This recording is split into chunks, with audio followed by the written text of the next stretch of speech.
Morning voice എന്ന അനുഗ്രഹീത പ്രോഗ്രാമിലേക്ക് ഏവർക്കും സ്വാഗതം. ദൈവനാമമഹത്വത്തിനായി ഒരു ഗാനം നമുക്കിപ്പോൾ ശ്രവിക്കാം. കാത്തുകൺകൾ കൊതിക്കുന്നേ നാഥനെ നിൻ വരവീന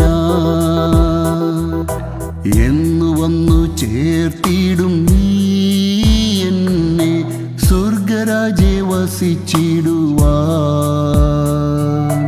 എന്നു വന്നു ചേർത്തിടും നീ എന്നെ സ്വർഗരാജേ വസിച്ചിടുവാൻ. ഇന്ന് ദൈവവചനത്തിൽ നിന്ന് കർത്താവിൻ്റെ ദാസൻ ഇട്ടി വർഗീസ് കല്ലിശ്ശേരി ധ്യാനചിന്തകൾ പങ്കുവയ്ക്കുന്നു. പ്രാർത്ഥനയോടെ ശ്രവിച്ചാലും. മോർണിംഗ് വോയിസിൻ്റെ എല്ലാ ശ്രോതാക്കൾക്കും കർത്താവിൻ്റെ നാമത്തിലുള്ള പ്രഭാത വന്ദനം പ്രാരംഭമായിട്ട് അറിയിക്കുന്നു.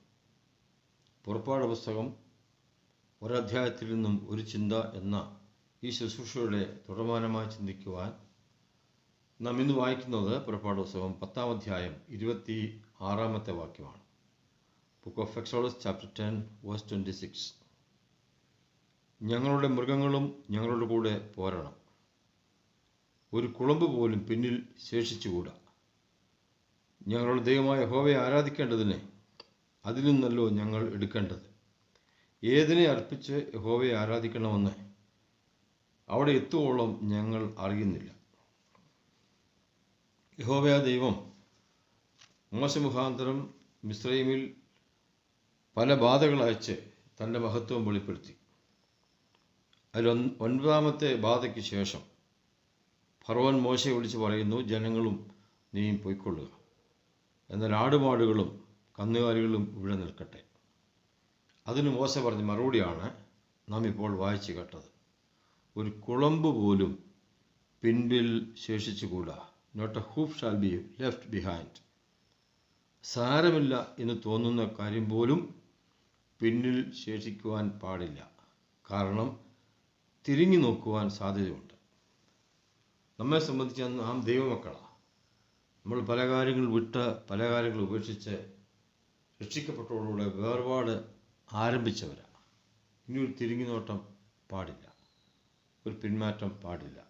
വിട്ടുകിടങ്ങിയതിലേക്ക് തിരിഞ്ഞു പോക്ക് ഒരിക്കലും പാടില്ല. 1-2 ഉദാഹരണങ്ങൾ പറയാം. പഴയ നിയമത്തിൽ സോദോം ഗോമോറയുടെ പാപം അതികഠിനമായി തോന്നിയപ്പോൾ ദൈവം അതിനെ ന്യായം വിധിക്കുവാൻ തീരുമാനിച്ചു. നീതിമാനായ ലോത്തിനെ കുടുംബത്തെയും രക്ഷിക്കുവാനും പദ്ധതി ഒരുക്കി. ജീവരക്ഷയ്ക്കായി ഇവിടുന്ന് ഓടിപ്പോയിക്കൊള്ളുക എന്ന് പറഞ്ഞ് ദൂതന്മാർ അവരെ വീട്ടിൽ നിന്ന് പുറത്തിറക്കി. തിരിഞ്ഞു നോക്കരുതെന്ന് പ്രത്യേകം പറഞ്ഞിരുന്നു. മുന്നിൽ ശേഷിച്ചിരിക്കുന്ന അനുഗ്രഹിക്കപ്പെട്ട ജീവിതത്തെയും അവഗണിച്ചുകൊണ്ട് ലോത്തിൻ്റെ ഭാര്യയെ തിരിഞ്ഞു നോക്കി. ഇന്നും നമുക്കൊരു മുന്നറിയിപ്പായി നിൽക്കുന്നു എന്നുള്ളത് നാം മറന്നു പോകരുത്. പിന്നോട്ട് നോക്കുവാൻ ആവശ്യമില്ല.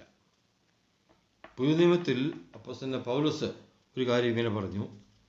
ഫിലിപ്പിയ ലേഖനം 3-ാമത്തെ അധ്യായം 14-ാമത്തെ വാക്യത്തിൽ താൻ പറയുന്നത് ഇങ്ങനെയാണ്: ഒന്ന് ഞാൻ ചെയ്യുന്നു, പിൻപിലുള്ളത് മറന്നും മുമ്പിലുള്ളതിന് ആഞ്ഞും കൊണ്ട് ക്രിസ്തുയേശുവിൽ ദൈവത്തിൻ്റെ പരമ വിളിയുടെ വിരുദിനായി ലാക്കിലേക്ക് ഓടുന്നു എന്ന് പറഞ്ഞാൽ, പിൻപോട്ട് നോക്കിയാൽ ഒരുപക്ഷെ പല കാര്യങ്ങൾ നേടി എന്ന ചിന്ത വരാൻ സാധ്യതയുണ്ട്.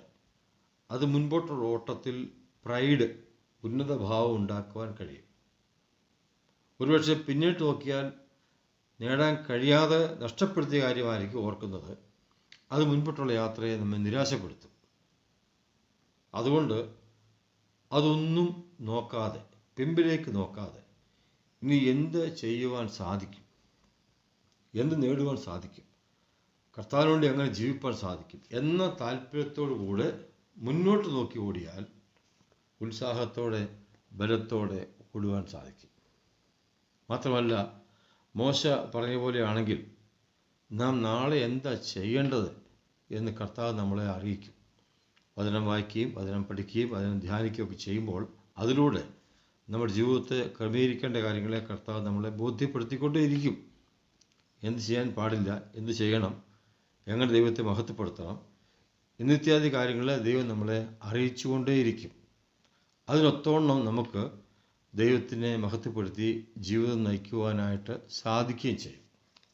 അതുകൊണ്ട് നമുക്കിനി മേലിൽ പിന്നിലേക്ക് ഒരു തിരിഞ്ഞുനോട്ടം നടത്താതെ, ഒരു കുളമ്പ് പോലും ശേഷിപ്പിക്കാതെ മുന്നോട്ട് തന്നെ പോകുവാനായിട്ട് ദൈവം നമ്മളെ സഹായിക്കട്ടെ. ഒത്തിരി കാലം നമുക്കിനിയും ഓടി തീർക്കുവാനായിട്ടുണ്ട്. സമയം അധികം നമ്മുടെ മുമ്പിലില്ല. കർത്താവിൻ്റെ വരവ് ഏറ്റവും അടുത്തിരിക്കുന്നുവെന്ന് ലോക സംഭവങ്ങൾ വളരെ വ്യക്തമായി നമ്മെ ബോധ്യപ്പെടുത്തുന്നുണ്ട്. നമ്മൾ അങ്ങോട്ടും ഇങ്ങോട്ടും നോക്കി പല കാര്യങ്ങൾ കണ്ടും കേട്ടും ഭാരപ്പെട്ട് ശേഷിക്കുന്ന കാലം കഴിച്ചു കൂട്ടാതെ മുൻപോട്ട് പോകണം എന്ന ബോധ്യത്തിൽ പിമ്പിലുള്ളതിനെ മനഃപൂർവ്വമായിട്ട് മറന്ന് നമുക്ക് മുൻപോട്ട് പോകാം. എങ്കിൽ മാത്രമേ കർത്താവിൻ്റെ ശബ്ദം കേട്ട് കർത്താവ് ആഗ്രഹിക്കുന്ന പോലെ പ്രയോജനകരമായ ഒരു ജീവിതം നയിക്കുവാനായിട്ട് നമുക്ക് ഇടയാകത്തുള്ളൂ. ഈ ചിന്ത അതിന് മുഖാന്തരമായിട്ട് തീരട്ടെ. പിമ്പിലെ കാര്യങ്ങൾ നമുക്ക് മറക്കാം, മുമ്പിലെ കാര്യങ്ങൾ നമുക്ക് ശ്രദ്ധയോടെ കണ്ട് മുൻപോട്ട് പോകാം. കർത്താവിൻ്റെ ശബ്ദത്തിന് നമുക്ക് അനുദിനം കാതോർക്കാം. അതിനായിട്ട് ദൈവം നമ്മെ സഹായിക്കട്ടെ. അതിൻ്റെ വലിയ നാമം ഇന്നും എന്നേക്കും വാഴ്ത്തപ്പെടുമാറാകട്ടെ. ഇതുവരെ ഞങ്ങളെ ശ്രദ്ധിച്ച എല്ലാവർക്കും വീണ്ടും വരുന്ന കർത്താവിൻ്റെ വിശുദ്ധമായ യേശുക്രിസ്തുവിൻ്റെ നാമത്തിൽ ഞങ്ങളുടെ സ്നേഹവന്ദനം അറിയിക്കുന്നു. കർത്താവ് നമ്മളെല്ലാവരെയും അനുഗ്രഹിക്കുമാറാകട്ടെ. ആമേൻ. ഓർത്തുപാടി സ്തുതിക്കുന്നേ നാഥനെ നിൻ സ്നേഹത്തെ, ഓർത്തുപാടി സ്തുതിക്കുന്നേ നാഥനെ നിൻ സ്നേഹത്തെ, നിൻ കൃപകളോർത്തെന്നും വാഴ്ത്തി വണങ്ങിടും നീ, നിൻ കൃപകൾ